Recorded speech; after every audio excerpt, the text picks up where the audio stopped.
What's going on, everybody? Jamin T here, and today I'm going to explain everything that I know about Adventure Locked account in South Park Phone Destroyer.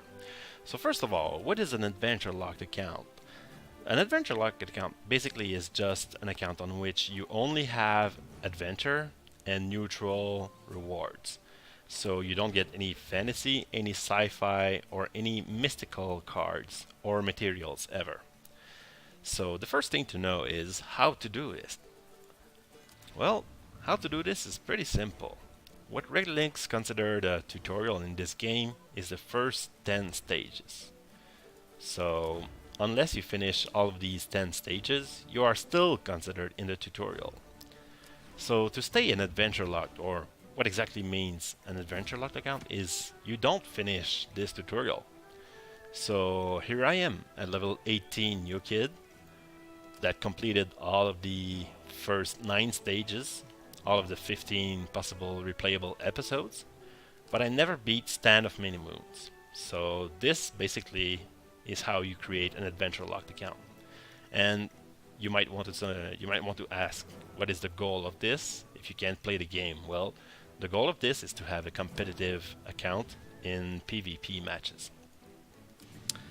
So the first topic that I want to cover on this one is the shops. So let's take a look at the shops there. I'm glad to see you. One thing that you will notice on Adventure Locked account is that in every shops there is the special deal, which will always be adventure or neutral. But also you have the daily deals that are always adventure and neutrals. You get so many Indian feathers and ancient fossils that you can stack up on that you end up with 1317 and you don't even know what else you can level or use them on. Uh, Same thing goes for Indian feathers, but there's so many cards that you might want to upgrade, so these will always come in handy. So just stock up on them as much as you can. And the same thing goes for packs. If you open a pack in the daily shop, your free packs, it's always going to be adventure and neutrals. So there's a few materials there and Rare. a neutral Keep card. going, new kid. Terrence Mephisto was pretty good, a pretty good show.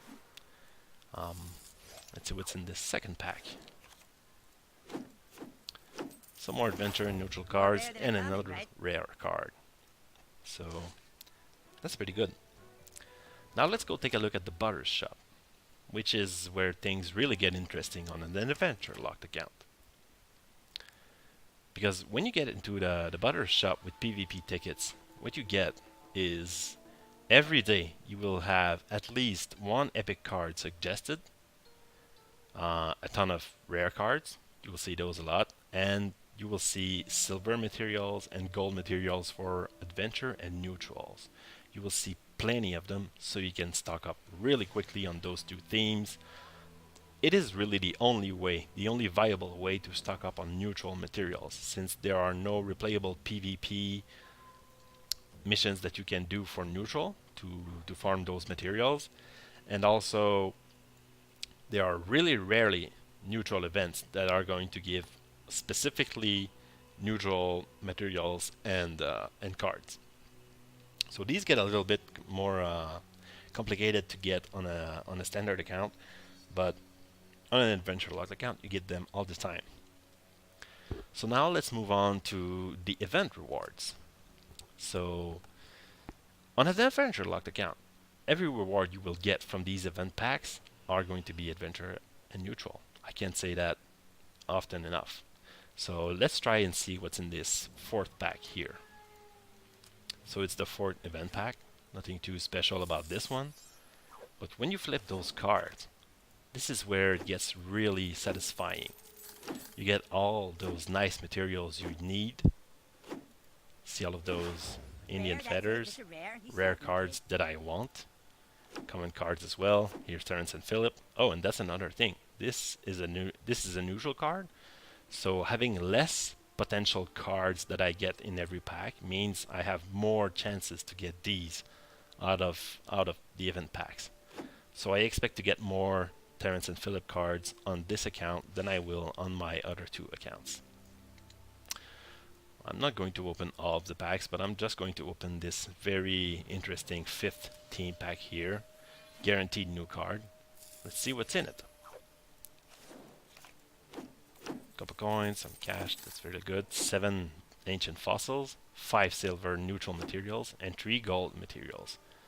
Only those 3 are really expensive, usually, if you would get them by buying with PvP tickets. But you don't have to anymore. On this account, you just get them all the time. 3 Heidi's. Okay, Everybody loves to request Heidi. I like rares, don't you? 3 Terrence and Philip card. That's really good. 4 Deck and Butters. And yeah, Outlaw Tweak. This is an inevitable card. You will get this all the time.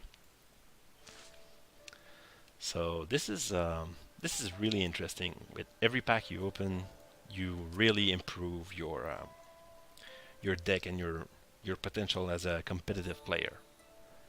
Right now, I'm sitting at rank 155. This is the world standing, so this is pretty decent for an account that only has 2 themes, which you could consider is only 1 theme.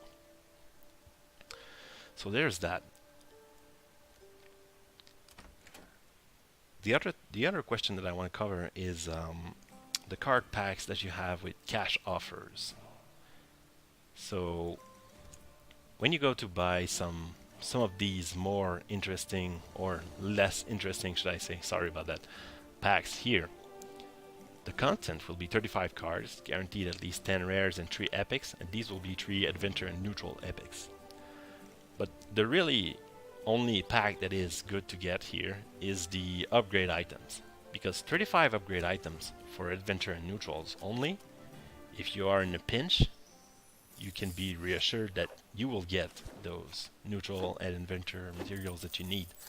10 fossils, 8 silver materials for neutral, 8 gold.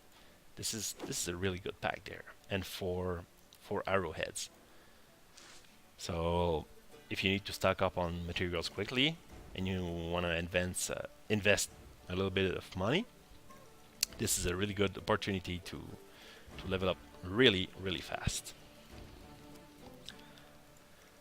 Now, the next topic will be the teams. What does it mean to be in a team as an adventure locked account? Well, it means that it's going to be way more difficult to get your donations. See, I have 0 out of 5 Princess Kenny, and I will never get any more of those. So where am I standing right now? In a very competitive top tier team that is Hella Team style. Shout out to you guys, very strong team. With a minimum of 150, I can barely get the minimum, because I have to wait for someone to request Raz or Heidi, or basically the good adventure and neutral cards. So this can be really difficult to meet the standards in some teams that might be higher, or simply if nobody is requesting any adventure or neutral cards, you might be in a pinch there. So you have to make sure that you are in a good team that understands that you are an adventure locked account and that you might not be able to complete the weekly requested number to stay in your team. So this will be one of the most crucial things to note here, is you need a really good team to have an adventure locked account prosper for donations, because you will want that extra experience to level up your new kid. New kid zap damage is always good, and having more HP as well. And one of the main ways to do this is by doing donations. If it was not for the 11,000 donations that I have, I would surely not be level 18 on this account. And to have a below 200 account in this high world standing at level 18, it can get pretty rough. The requests now. So obviously you will need to request cards that most people might want to level up. So for example, you might want to level up rats, but they are one of the few cards that you can donate, and the team might be empty with rats. So this is where it gets a little bit complicated. You will get a ton of rats from your PvP packs, your event packs, your daily free packs, but the requests in a team, you have to make sure again that you are in a good team that understands where you are going, because if you want to prosper, you need a team that can fulfill your requests, not just get all the cards that you will eventually want to level. So make sure you're in a good team, guys, and this is always valid. Now, the pros and the cons of doing an adventure locked account. Um, I'm going to switch to my deck right now, just to show you guys a little bit of the pros. So this is an event deck right now, but this is the deck that I have been using for a little while. I actually recently just changed Dog Poo. So you can see that I have two level 5 epic cards in here, which is Storyteller Jimmy and a level 5 Dog Poo. But also what is interesting to note is that I also have Nelly and Bar Brady as neutral cards that are fully leveled 5. Which can get pretty crazy to get that many neutral cards leveled up. I have a level 6 Captain Wendy, and the rest of my deck is pretty standard. Level 5 rares, level 6 commons, except for Kyle, and yeah, level 4 or more epics. So this is a very good deck, very interesting. But the good thing about this account is you get a ton of arrow storms, so you get a chance to try this spell where usually it could be really difficult to level up because you don't really know how good it will be unless you spend those 1000 PvP tickets per copy, which doubles every time you buy one with PvP tickets. And it's a pretty rare card to get otherwise with all the teams combined, so you won't really see a level 4 or level 5 arrow storm on a regular account anytime soon. As for the legendary cards, you get a lot of the few legendary cards you can get, which is Stand of Many Moons. I have surprisingly not been really lucky with this one. I only got 2 copies. But Inuit Kenny, I'm at 7 copies right now, so he could be a level 3. And if we take a look at ManBearPig, where is the beast? There he is. So he is a level 3 with 5 out of 8 cards. So 3 more ManBearPigs, and I'm gonna have a level 4 ManBearPig. Then maybe he can be viable. But before that, not even bother.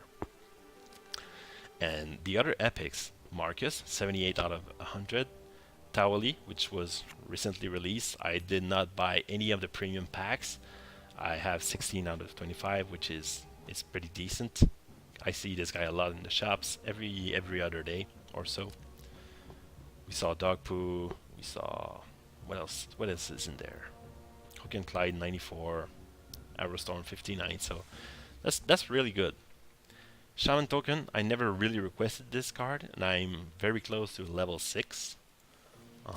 Big Gay Al, where is he? Level 6 Big Gay Al, never requested this card ever. So you get a lot of copies of some cards that you can just level up because you will have enough copies and materials.